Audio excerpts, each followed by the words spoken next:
Fala pessoal, estamos aqui no segundo episódio, Vida com Propósito, novamente no podcast do Gede, e hoje iremos abordar assunto que é o tema principal dessa primeira temporada, e aí a gente vai entrar em outros assuntos, mas aí a gente vai no decorrer. E hoje, presença ilustre, tá? Preletor, amigo, pai, esposo, tudo que você pode imaginar, meu amigo Diego Douglas está aqui comigo hoje. Diego Douglas, obrigado por ter aceitado o meu convite de estar aqui juntamente comigo nesse podcast, nessa primeira temporada. E aproveitando, conta um pouquinho pro pessoal, quem é Diego Douglas? Primeiramente eu quero agradecer, né? Tô muito alegre, muito contente de estar aqui. Tô muito nervoso. Nunca participei do podcast. Então, o nível de ansiedade tá lá em cima. Mas eu espero que aquilo que a gente vai tratar aqui possa ser bênção para quem estiver assistindo, ouvindo, e possa agregar muito.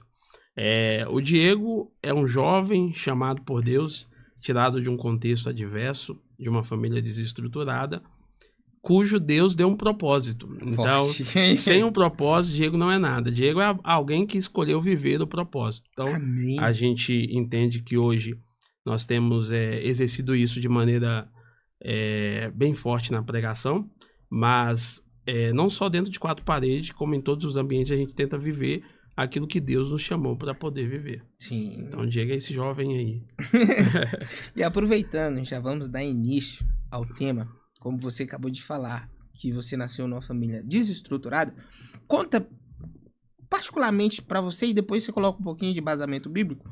Para você, o processo do nascimento é como? As pessoas escolhem nascer? Objetivamente não, né? A gente não escolhe nascer.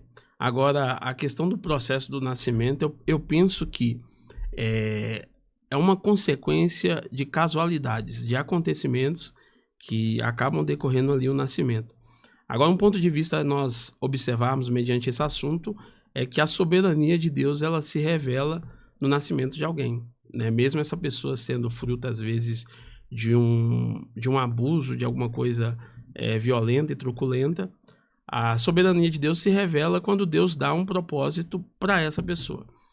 É interessante porque lá no livro de Jeremias, capítulo 1, versículo 5, o Senhor demonstra essa soberania quando ele disse para Jeremias, antes de você ter forma, antes de formá-lo no ventre materno, eu já o conhecia. E antes de você sair da madre, ou antes de você nascer, eu o santifiquei e as nações eu te dei por profeta. Ou seja, eu já te conhecia antes do seu nascimento. Forte. E eu já tinha revelado um propósito para você. Você não tinha forma, eu te conhecia. E antes do seu nascimento eu já tinha um propósito. Então, as pessoas não escolhem nascer e a nossa geração, por muitas vezes, mediante um sentimento de revolta, usa isso até para poder afrontar os pais, né, e tentar justificar suas atitudes. Eu não pedi para nascer. Só que, na verdade, mesmo nós não tendo a escolha de nascer, a nossa vida é sim uma oportunidade de Deus ser glorificado e Deus revelar a sua grandeza através do propósito que Ele tem para nós. Forte. E aproveitando sobre essa questão, que a gente não escolhe, mas quando a gente nasce, a gente tem essa opção ou o nosso propósito já é traçado? Olha, é muito complicado a gente falar de propósito, por quê? Porque é um assunto, e não aqui menosprezando ou criticando a área coach, né? Mas é um assunto muito inerente dessa área. Então a gente tem dificuldade de falar hoje sobre propósito, mas quando eu leio a Bíblia desde Gênesis, eu vejo um Deus de propósito. E aí eu penso que à medida que nós vamos vivendo, à medida que nós vamos escolhendo aquilo que Deus vai colocando no nosso caminho, esse propósito ele vai acontecendo. Alguns desdobramentos vão ocorrendo, e o propósito ele vai se manifestando. E na maioria das vezes a gente trata essa questão de propósito intrinsecamente a nós, né? É uma coisa para o meu ego, para o meu bem, para mim ser feliz, para que eu possa me sentir realizado. Mas na minha visão, o propósito está muito mais ligado ao que Deus tem para mim do que aquilo que eu quero viver. Para mim, propósito é um porquê, é viver o porquê de Deus na minha vida. Né? Jesus é o maior exemplo que nós temos de alguém que viveu o propósito. E se você pegar todas as falas de Jesus, toda a jornada, toda a peregrinação de Jesus, o que ele deixou, para mim nada ecoa tão alto essa questão do propósito do que quando ele diz, se o grão de trigo não morrer, ele permanece só. Mas se ele morrer, ele gera outros. Então, às vezes, alguém está olhando para essa questão do propósito e pensando no que pode ganhar e conquistar. E a pergunta de Deus que não quer calar é, você está disposto a morrer para viver o que eu tenho para você? Você está disposto a renunciar para viver o propósito? E essa renúncia vem com os desdobramentos da vida. Você vai vivendo e ali você vai entendendo o que Deus tem com você, o que Deus quer fazer através de você e sempre culminando para a glória de Deus. E aí a alegria é nossa, mas a honra e a glória pertencem a Deus. Então posso dizer que de acordo para você viver o seu propósito com Deus, você tem que passar a fazer as escolhas certas? Sim. Principalmente, ou a primeira seria andar na palavra. Tentar basear a sua vida na palavra. Tá? Porque, na verdade, você pode viver um propósito que você encontrou de alguma forma. Eu me encontrei esse propósito de ser isso, de fazer aquilo. Agora, se nós estivermos falando de propósito de Deus, algo que vem de Deus, você vai encontrar a partir do momento que você começar a organizar a sua vida. A partir do momento que você começar a estruturar a sua vida.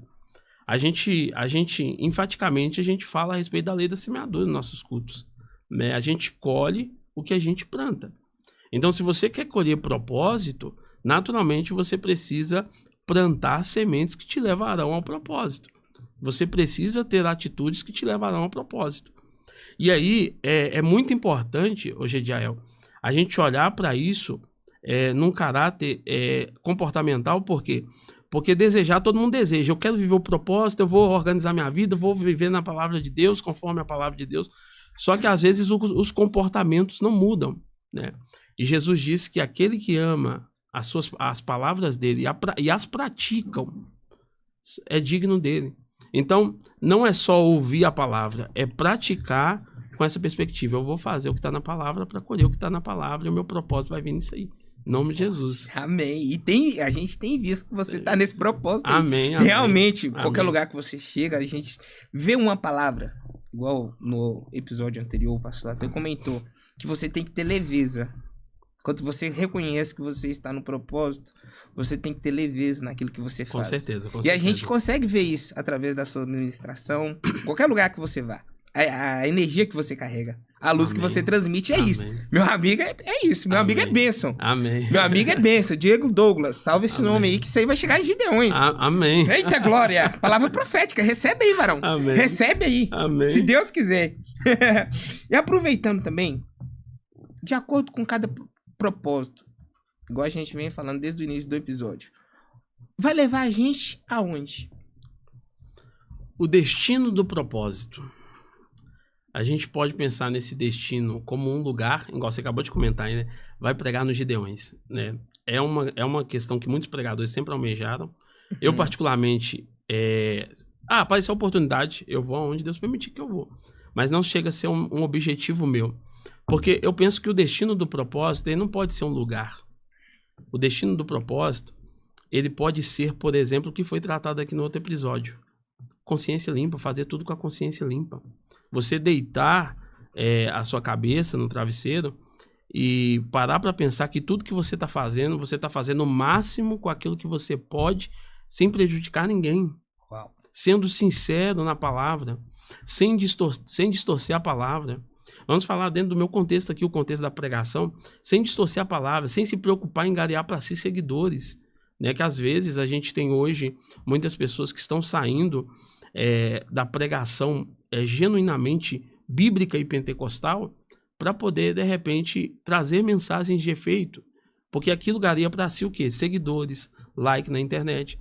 Então, eu penso que o destino do propósito é justamente ter a consciência limpa. Estou fazendo o máximo com aquilo que Deus me deu, estou sendo sincero diante de Deus. Né? Os lugares que eu vou chegar é consequência. E tendo o pensamento de que talvez Deus vai me levar em lugares com maiores ascensões, em lugares com menores ascensões, mas eu vou servir do mesmo modo, estando em lugares mais altos ou lugares mais baixos. E aí, eu vou só contar uma experiência, Gediel, você me permite aqui rapidinho? Por favor. Porque essa questão de propósito ela é muito interessante, porque durante muito tempo na minha vida, o meu propósito era pregar. Eu tratava pregar como o meu propósito de vida. E aí, quando não tinha agenda ou quando não tinha oportunidade para pregar, eu sofria muito com isso.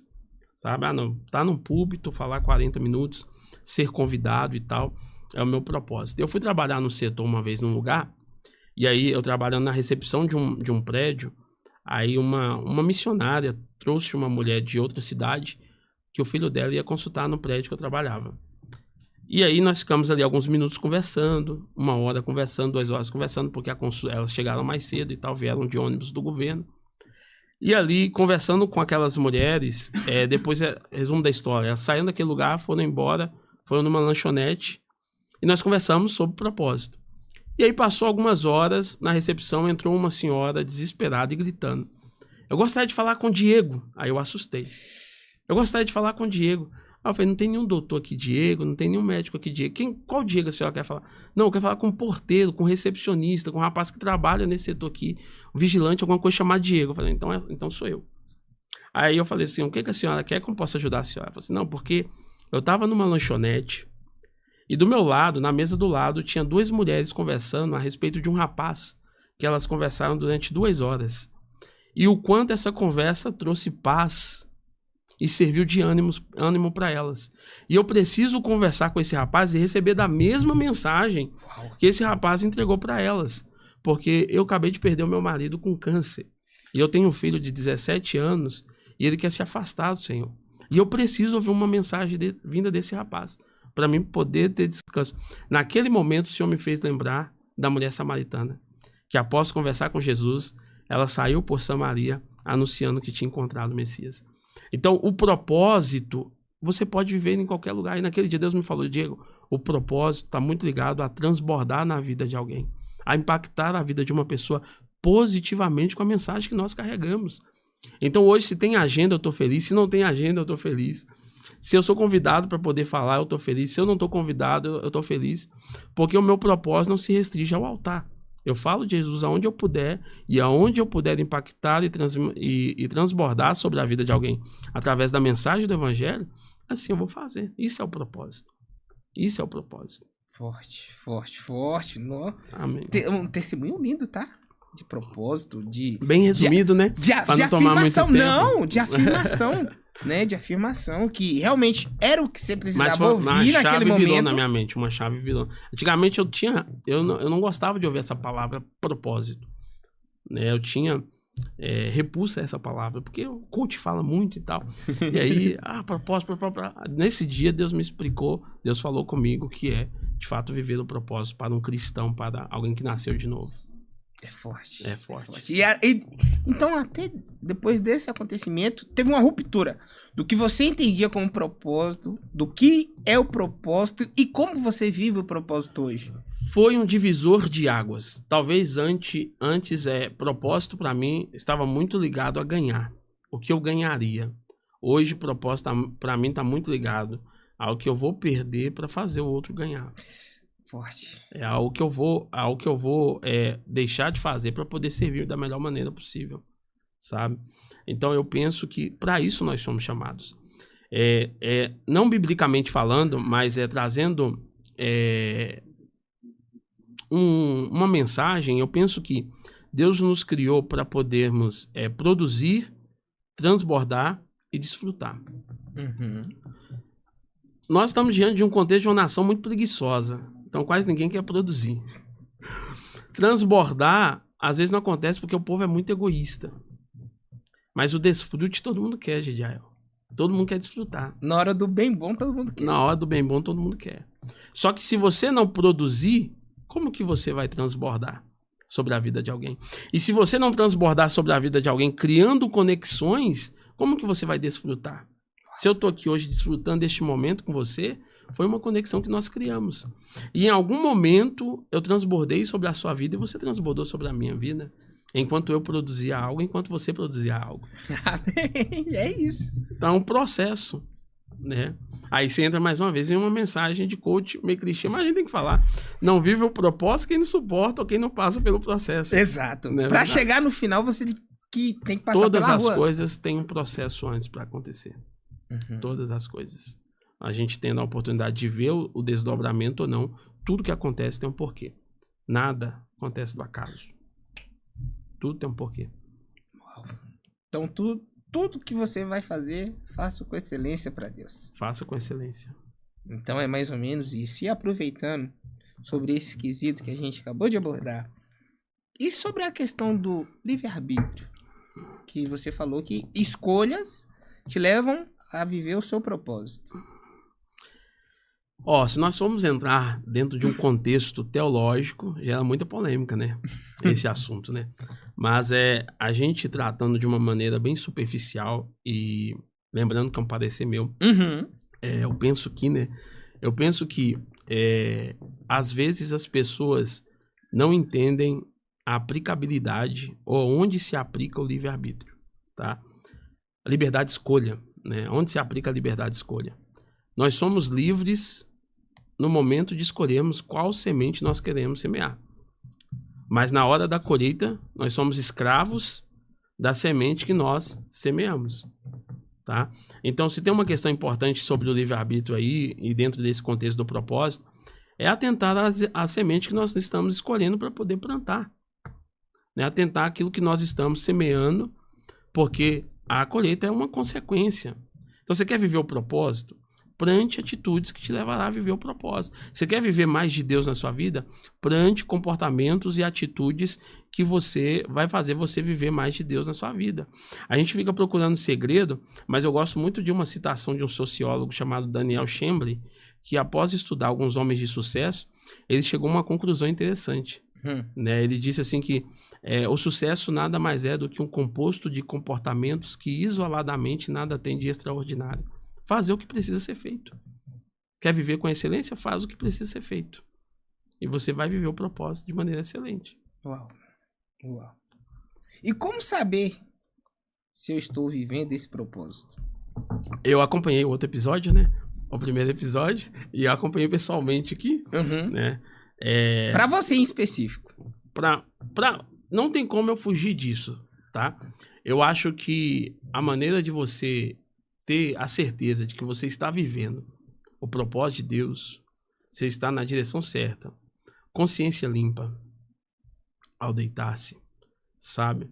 O favor de Deus, não estou falando aqui que Deus ele abandona alguém que de repente por determinada atitude ou quando desvia um pouquinho do caminho ali, mas eu acho que quem escolheu viver o propósito, ele caminha em um ambiente de dependência de Deus, onde o favor de Deus se manifesta de maneira muito clara. Então a gente tem essa percepção, tá? Às vezes, coisas pequenas, por exemplo, um dia eu fui trabalhar o domingo e eu falei, nossa Deus, hoje a minha alma está muito abatida e eu queria cultuar. E para quem não sabe, eu trabalho até às 19 horas, um domingo sim, um domingo não, por escala. Então, no dia que eu trabalho, na maioria das vezes eu não consigo cultuar. E um dia eu estava trabalhando, eu falei, Deus, eu queria cultuar, minha alma está abatida hoje. Minha alma só se alegraria se prestasse ao Senhor um culto. E aí o supervisor foi no meu setor de trabalho e falou, seu Diego, nós estamos com outro setor precisando de alguém, eu vou te levar, vou mandar outro rapaz para cá, porque lá precisa de um rapaz mais experiente. Aí ele me levou para outro setor. Lá é até 2 horas após o término, eu vou te pegar de volta e trazer para o seu setor. Falei, beleza, porque você tem que cumprir a carga horária. E aí eu fui lá, trabalhei no outro setor, deu 2 horas, liguei pro meu supervisor. Ele falou, rapaz, eu tô aqui em Venda Nova almoçando agora. Você aguarda aí que eu vou te pegar e vou te levar de volta pro seu setor. Aí eu falei, que horas que acaba o seu horário de almoço? Ele falou assim, daqui 1 hora. Eu falei, o setor tá fechado, eu tô na rua, eu vou ficar na rua te aguardando. Aí, Diego, você quer saber?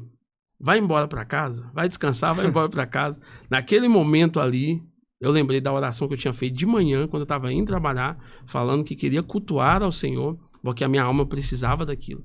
E naquela noite, eu fui para o culto receber de Deus e fui adorar ao nome do Senhor. Então, quando você vive o propósito, esses favores de Deus se manifestam e você tem a percepção, eu estou no caminho certo. A consciência está limpa, a graça de Deus está sobre mim, a unção de Deus tem me acompanhado e esse ambiente de dependência demonstra isso. Uau. Você está no caminho certo. É sempre assim. Vai caminhando que Deus vai preparando tudo. Não, é forte, é forte. Amém. E aproveitando sobre isso, que a gente comentou sobre todo o episódio, que tudo é um propósito de acordo com as suas escolhas. Como é o processo da morte? Tudo acaba quando você morre? Você morre antes do tempo? Ou tudo há tempo para tudo? Tá, vamos lá. Biblicamente falando, há um tempo para todas as coisas, né? Para todo propósito debaixo do céu. né? Agora, talvez, vamos sintetizar melhor aqui essa pergunta, ou talvez me responda se eu entendi corretamente. A morte, ela está determinada ou ela é fruto do acaso? É por aí que nós queremos... É isso aí mesmo. A morte é algo por exemplo, determinado... A morte, ela é a predestinação ou ela vem de acordo com as suas escolhas? Mais uma vez, se a gente entrar dentro de contexto teológico, tem discussões, né? A gente tem polêmicas aí. Coloque o teológico e o seu próprio. Vamos pelo meu próprio, tá? Para evitar que... Claro. Eu penso que a morte, ela acontece de maneira natural, dado alguns eventos específicos, tá? É importante o nascido de novo, alguém que agora vive para Cristo, alguém que vive o seu propósito de Deus, né, na sua vida, ele ter uma visão muito mais além disso, né? Não se preocupar demasiadamente com isso. A morte vai vir como? Como que eu vou morrer? Eu vou morrer, tá determinado o dia da minha morte, tal. A nossa jornada, ela continua. A nossa jornada, ela continua. Jesus diz, aquele que crê em mim, ainda que esteja morto, viverá. Então a morte é só um detalhe onde todos nós passaremos, dado algumas casualidades da vida, consequência de algo, né? Vai ocorrer de maneira natural. E aí todos nós estaremos diante de Deus. Então, eu, Diego, penso que a morte, ela ocorre de maneira natural. É consequência. Não penso que está determinado. Penso que a soberania de Deus, uma vez mais, se revela e Deus tem o conhecimento de quando ocorrerá. E quando a gente morre, tudo acaba? Não. A resposta está aí. Não acaba. Por que não acaba? Porque estamos aqui de passagem, né? Entregamos a nossa vida a Cristo, na certeza de que estaremos morando com Ele na Nova Jerusalém. Amém. Né, o adorando. João, muita gente usa disso, né, falando que aquilo que está em Apocalipse é uma linguagem figurativa, porque as palavras de João não poderiam relatar o que tem lá. Mas eu olho às vezes por outro ângulo, né? 1 Coríntios diz que aquilo que o olho não viu, aquilo que o ouvido não ouviu e jamais penetrou do coração do homem, é isso que Deus tem preparado para aqueles que o amam. Só que aí no contexto do texto a gente tem um entendimento que nós vivemos isso hoje. Nós vivemos isso agora. Se nós vivemos isso agora, Gediael, imagina o que está preparado para nós lá. É forte. Imagina o que está preparado para nós lá. Né? Paulo, ele diz, conheço um homem que se no corpo não sabe dizer, se fora do corpo também não, mas que foi assunto aos céus e viu coisas inefáveis que não é lícita aos homens contar. Talvez Paulo não quis comprar uma briga de tentar explicar o que ele viu lá. Então eu tenho essa esperança dentro de mim. A morte não é o fim, mas ela é um processo onde vai me levar à melhor fase da nossa existência, né? Que vai ser estar com ele lá. O nosso destino final. Nosso destino final, exatamente. Forte. Então todo esse processo é justamente para chegar no destino final. Para chegar no destino final. Exatamente. E quem ainda não entregou sua vida a Cristo, muda de direção e vem para o mesmo destino que nós estamos indo, né? Estamos caminhando para isso, né? Essa é a nossa esperança. Exato. Essa é a nossa esperança. A tumba está vazia. Ele não está mais aqui, ele já ressuscitou. Amém. Né? E é nisso que nós cremos. Se lá no mundo o discurso é a esperança é a última que morre, vai até o fim, o nosso discurso é diferente. A esperança morreu, mas ao terceiro dia ela ressuscitou. Amém. E está viva para a glória de Deus Pai. Glória a Deus. Essa é a nossa esperança. Essa é a nossa. E é por isso que talvez aí é o que mais me motiva a viver no propósito de Jael, porque eu vim de uma família muito desestruturada. E se eu fosse aquela pessoa que olhasse para as circunstâncias e usasse como desculpa, eu falaria, não, eu não vou viver o meu propósito, não, olha a situação que eu vim, olha a família que eu vim e tal. Mas a partir do momento que a mensagem penetrou no meu coração e eu vi que o que há de melhor está por vir se eu estiver em Cristo, aí nada nos abala. Nada nos segura. E conta um pouquinho pra gente, aproveitando também um pouquinho sobre o Diego Douglas. Como é que foi esse relacionamento? Você que é um homem casado, para quem não sabe, e é pai. Amém. Como é que é hoje você entender que você teve um processo, hoje você tem um filho, hoje você tem uma esposa. Como é que é ensinar o seu filho a passar pelo processo? Olha, vou resumir tudo, sintetizar. Uhum. Melhor forma de ensinar é o exemplo. Melhor forma de ensinar é o exemplo. O exemplo, ele coloca raízes aonde as palavras não colocam. A melhor forma de ensinar é o exemplo. Né? A gente já teve algumas experiências muito boas com o Arthur em relação à oração, em relação a ele tomar iniciativa para orar, para ser curado, a ele tomar iniciativa para adorar no culto, para dar glória a Deus, para poder ter liberdade de se entregar ao Senhor. E isso vem muito pelo exemplo. Eu particularmente, eu tenho que ser mais incisivo nisso. Minha esposa, geralmente, ela é mais, né? Ela cobra mais dele. Mas o exemplo é a melhor maneira de ensinar, ele arrasta. Uhum. Né? Então, hoje, sendo pai, eu falo, o conselho que eu dou para todo mundo em relação a como implantar a semente nos filhos dê o exemplo. Permita que os seus filhos te vejam orando. Permita que os seus filhos te vejam buscando, clamando. Permita que os seus filhos te vejam lendo a palavra, estudando. Eu acho engraçado que às vezes o Arthur vem pra mim e fala assim: papai, vamos jogar videogame, você só sabe ler, estudar, você só fica no computador estudando. Aí eu falo: Arthur, eu tenho agenda hoje. Então vai lá, pai. Depois nós jogamos videogame. Né? Então ele já entende isso. Ele já entende isso. E aí eu tava dando uma aula esses dias online, no escritório lá em casa, e aí eu fechei a porta pra ele não me atrapalhar. Quando acabou a aula, que eu abri a porta, ele tava com o ouvido na porta. Assim, e aí, quando eu abri a porta, ele falou assim: um dia eu vou dar aula igual o senhor dá. Eu vou ensinar igual o senhor. Que aula boa, forte, que aula gostosa. Isso é muito bom. E imagino que o coração do pai fica alegre, né? Não ver que o menino tá caminhando como? Não pai. Existe coisa melhor. Não existe coisa melhor. Eu lembro que quando minha esposa entrou em trabalho de parto, o pastor que levou a gente até a maternidade, ele foi muito cirúrgico e ele foi muito feliz em suas palavras. Eu perguntei pra ele, porque a ficha só caiu quando a minha esposa entrou em trabalho de parto. E eu perguntei pra ele, assim, eu falei: pastor, qual que é a sensação de ser pai? E ele foi muito sucinto, ele falou assim: Diego, é indescritível. É indescritível, e realmente não tem palavras que descrevam. Você tá vivendo o seu propósito, só isso que eu posso te falar, velho. Amém, amém. E aproveitar pra concluir esse nosso vídeo, fale pra pessoa que viu, que olhou hoje e sentiu no coração. Deixa uma mensagem para quem está nos vendo hoje. Quero agradecer por poder estar aqui. Né? Espero que eu tenha conseguido transmitir mensagens claras. É a primeira vez que eu venho no podcast. Não. Que Deus te abençoe, que Deus prospere esse trabalho em nome de Jesus. Quando ficar famoso, lembra de nós. Em nome de Jesus. Estaremos juntos, meu amigo. Agora, em relação à mensagem que eu deixo, viva de maneira intensa aquilo que Deus tem para você. Busque viver intensamente aquilo que Deus tem para você, tá? Eu penso que às vezes a gente se preocupa demais com o topo da escada e a gente não para pensar que só precisa subir mais um degrau. Você não precisa orar 5 horas, você não precisa ser o santarrão. Você precisa viver mais aquilo que Deus tem para você.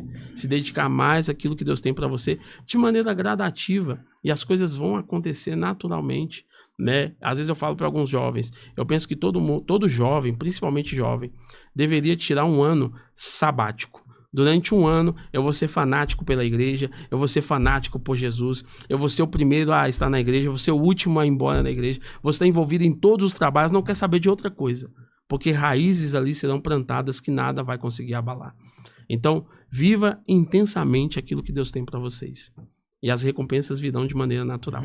Amém. Deus abençoe, meu amigo. Obrigado, Diego, pela disponibilidade de vir no nosso podcast. Que Deus continue te abençoando. Amém. A gente sabe que esse aqui é só início. Você Amém. alcançará voos altos, Amém. tá, meu amigo? Deus abençoe. Nós alcançaremos. Se Deus no propósito. No nosso propósito. Amém. Em nome de Jesus. Fica aqui, pessoal, mais um episódio. Pra você que viu até agora, curta, comenta, compartilha, manda no grupo da família, manda no grupo da igreja, podcast do Jeito. E até a próxima.